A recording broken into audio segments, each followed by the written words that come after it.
if I am just a mouthpiece for the accumulated position, or sorry, from the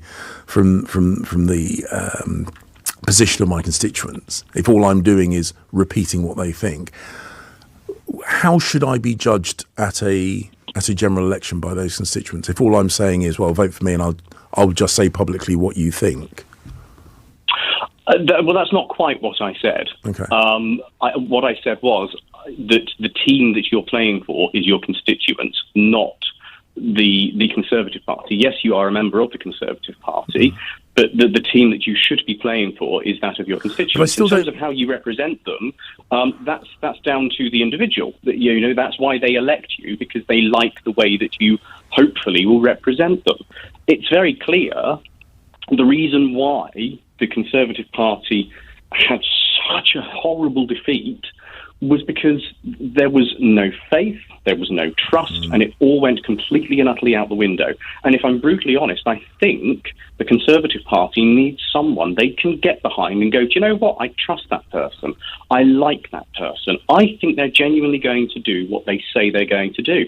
And the last Prime Minister, I think, that had that was David Cameron. Let's dive into the latest question dominating Tory circles. Why did the Conservatives lose the recent election? According to Sir John Curtice, it boils down to two major self-inflicted wounds. First, partygate under Boris Johnson eroded public trust, you think, costing the Tories about 6% in voter support. Then Liz Truss's disastrous mini-budget wiped out another 6%, leaving trust in shambles. Combining this with over a decade of underfunding public services, and there you have the recipe for the Tories' downfall.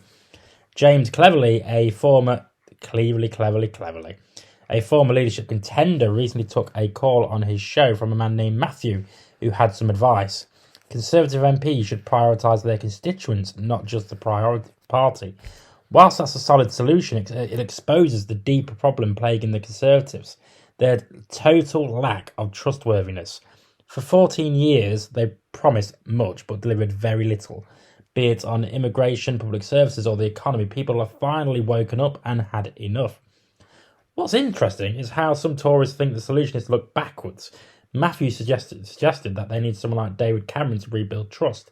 While David Cameron did broaden the party's appeal, his austerity measures laid the groundwork for much of the public sector's current struggles. Plus, we're not in 2010 anymore. This country needs forward-thinking solutions, not a rehash of past policies or leaders. But even now, the party seems stuck in nostalgia, asking themselves, what would Margaret Thatcher do? But Thatcher's policies wouldn't work in today's economic and social landscape. Kemi Badenoch, as leader, doesn't need to channel Thatcher. She needs her own vision, one that resonates with the public. Unfortunately, Badenoch's tenure has been marked by gaffes and a failure to present a coherent plan for the future. If anything, she's amplifying the party's problems rather than solving them. Nigel Farage, on the other hand, has a clear, if divisive, vision. He's capitalising on public frustration with his simplistic, blame-heavy rhetoric. Badenoch, stuck defending a 14-year-old record of failure, can't compete with that. To make matters worse, the Conservatives' useful tactics, promising lower immigration, more funding for the NHS and cutting taxes, have lost credibility, especially after Liz Truss. Voters just aren't buying it anymore. So what can the Tories do? First, they need a leader who can rebuild trust, articulate a compelling vision, and break free from their current identity crisis. James Cleverly, while not perfect, may offer the pragmatism and moderation the party desperately needs. Secondly, they need to stop relying on divide and rule tactics and start delivering tangible benefits for ordinary people. Otherwise, they'll remain a party defined by failure. But let me know what you think in the comments. I've been Jake from Just Jake. As always, subscribe to the channel, and I'll see you next time.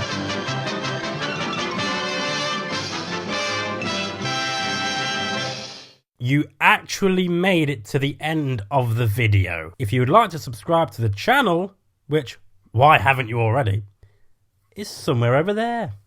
And also, if you want to watch more videos, also check out over there. I've been Jake from Just Jake. See you later.